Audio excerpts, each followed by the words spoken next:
You're going to say, look, you learn more from your failures than from your successes. Specifically, in some ways, this has some resonance with it.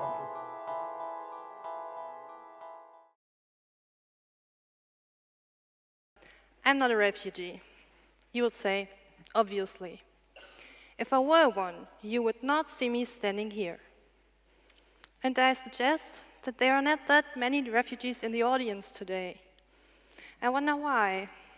Aren't there highly qualified and interested refugees? Didn't they get an invitation? Or don't they feel comfortable enough to follow it? I'm not a refugee, but I've been listening to them and want to try to share experiences. I'm standing here because I'm a young white academician who have founded this organization 2 years ago. I may be classified as an academic gym with academic facets, and you may know some of these. You're well-read, you are able to abstract well, you're good in writing and formulating concepts, use libraries and databases. You're probably a good fundraiser. You may work well in laboratories and never forget. You're used to talk, lecture, publish, and be criticized. You're part of an academic environment which notices and acknowledges your potential. More personal interests play a subordinate role in the academic environment, but they are still part of your personality. They may be musical, domestic, or political. This is an essential I made 2 years ago. As you can see, some of my non-academic interests are fashion, comics, and Greek mythology. All these aspects, the academic as well as the non-academic, form the human I am. In fact, they form a human in general. Basically, people are able to acknowledge me as a human being and get an interaction with me because I have a profile formed by skills, interests, and competences. Other people can see differences and common grounds on which they base their human interaction with me. Being able to live and show these personal profile influences our acknowledgement and recognition as a part of the human society. Do you know essentials? With essentials, you try to represent yourself with material objects. You try to show your facets, passions, and hobbies. The objects are presented and photographed on a white ground, like this. And I actually really like this possibility to show different aspects of your personality without showing yourself. Look at the picture. You get a lot of information about the author without knowing if it's a man or a woman, an old or a young person, which hair color she or he has, or which skin color. You're just able to see the material representation of the facets he or she wanted you to see. You may draw conclusions, but you can never be sure. Let's do a little game. What information do you get from this essential? Please shout out the first word that's coming to your mind. Okay. Okay, tourists, student, Ausländer. Okay. What if I tell you that this essential was made by a young man who had to flee? He's a refugee. Give a look at the image developing in your mind when you hear the word refugee. I'm quite sure that some of the words like poor, needy, war, helpless may describe the picture developing in your mind. And maybe you did not think of a single person, but of a mass of dark-skinned people in a boat. Probably this one. This image comes from Süddeutsche Zeitung from 18th of April 2015, and it's a common picture from our media reporting on refugees. Just like this one, and also this one. The young man from the essential I showed you gave me a picture of himself. As you can see, this has nothing to do with the pictures coming to our minds when we hear about refugees.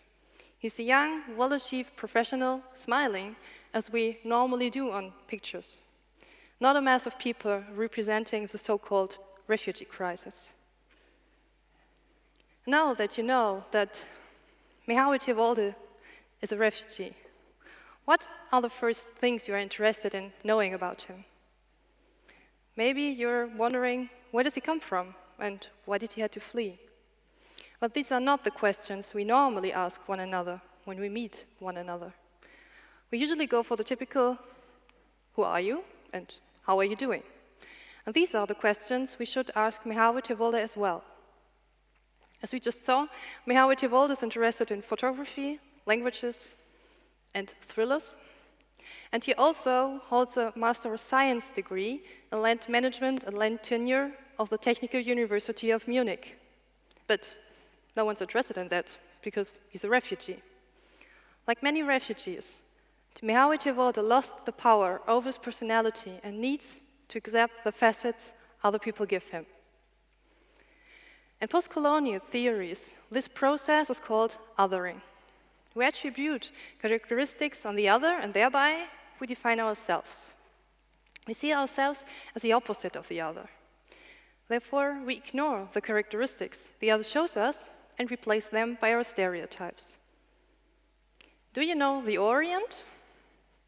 Have you ever been there? The moment I say Orient, this or a similar picture may appear in your head. In 1978, Edward Said wrote a book by the title of Orientalism. He wanted to find out what and where this Orient is. Therefore, he examined plenty of European and North American literature describing the Orient and tried to analyze where it is and which qualities were given to it. This is a map that resulted out of his studies.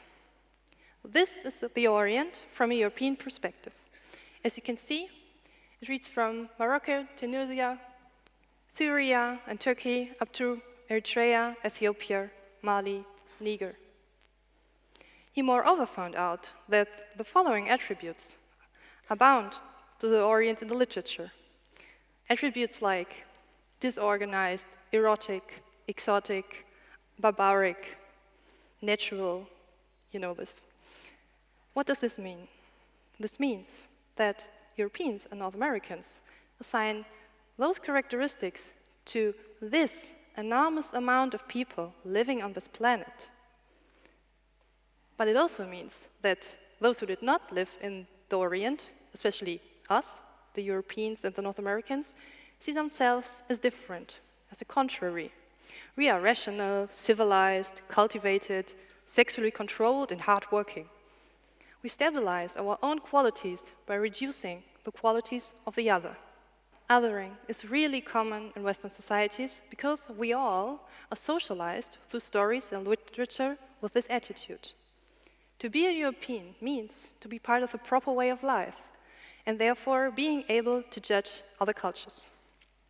For example, if a European or a North American has to make a decision which may have an effect on other cultures' autonomy, he will follow the process of othering in his action. He will treat the other as something which has less rights and worth. Maybe he will do some land grabbing in Somalia, Ethiopia, or Eastern Europe for his own benefit. Following this logic, the farmers who originally owned the land are not on the same level of hierarchy, so they couldn't be able to follow the Western progress.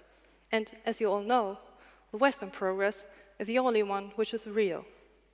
Othering in action means we don't need to take care of other cultures' facets or existence. We need benefit and Western progress. Today, the medial stereotype of the Orient changed a bit and is connected to other words. Think of the word Islam. Today, we have this picture in mind of people who come from so-called Muslim countries. Do you remember the Orient? Mihaly Csikszentmihalyi is also coming from there. He's from Eritrea, and he's Christian. But everyone expects him to be a Muslim because he's a refugee, and he's from somewhere in the Middle East, this Orient thing. Having these medial stereotype in mind, people are afraid he may start a suicide attack next to their backyard, or at least they imagine him being a sexist. So they don't want to sit next to him in the bus. And this is the result of othering. These stereotypes account for the fact that so many people coming to Europe from all over the world having troubles showing their abilities and competing with the stereotypes. No matter if they were forced to come to Europe because of the European policy or the policy of European concerns.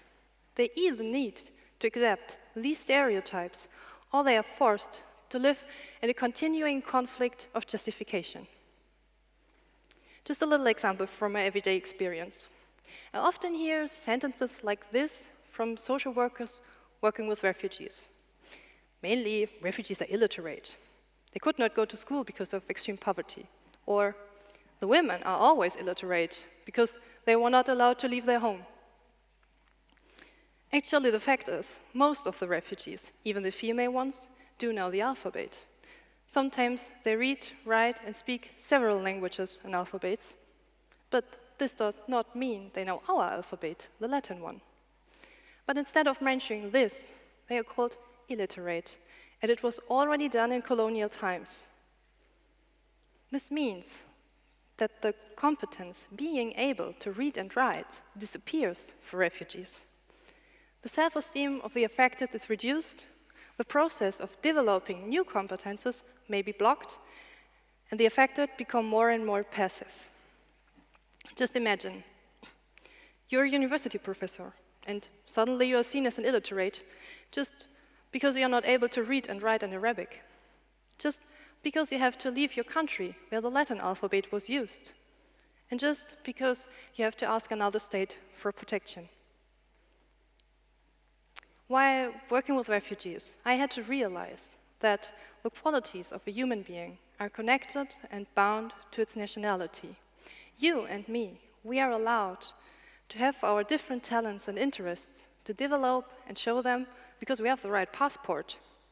Passports from states that give us shelter, so-called strong passports, that allow us to travel almost everywhere in the world and bring our personality traits everywhere. But if a human has by coincidence a passport from a state with human rights violation, torture, or persecution, he will lose its nationality while fleeing.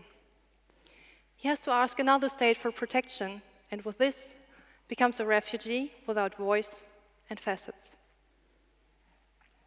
As a refugee, you're not seen as a human being, just as a part of a mass. You disappear in this mass. You disappear behind the stereotype. This is why it is so important to discuss and deconstruct the images in the media and the stereotypes provided by them. We don't need to be afraid of other cultures' trait.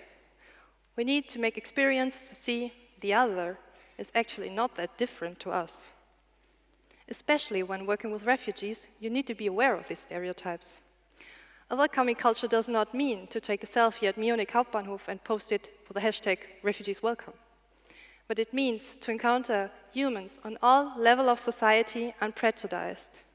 It means to give room to the other and its own enactment.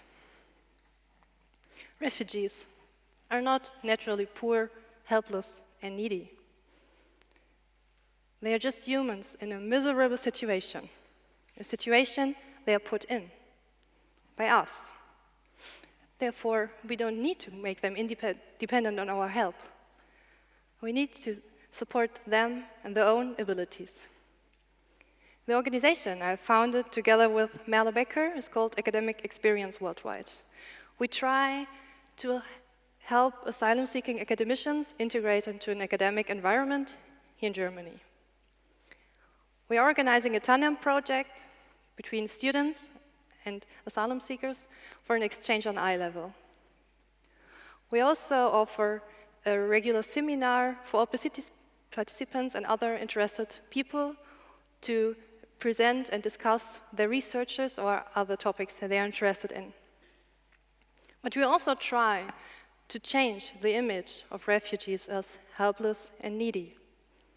The refugees organized at A Worldwide do lobby work, public workshops, looking for opportunities to lecture and show their qualifications. We are a decentralized team with students, academicians, and other professionals. Our concept, everyone can do something.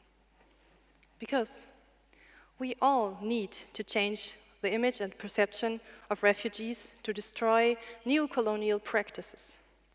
Refugees need to be seen, listened to, and accepted with all their competences, qualities, and abilities, just as every other human being.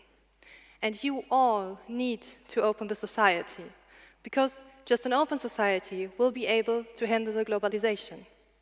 If not, if you continue to dump refugees like waste, to put them aside in front of our borders or in horrible, overfilled camps, you will wake up one day and wonder where our great progress is gone. Progress is not to stabilize old values and hierarchies. Progress is to deal with the results of our international policy and our homemade challenges. Thank you for changing this situation.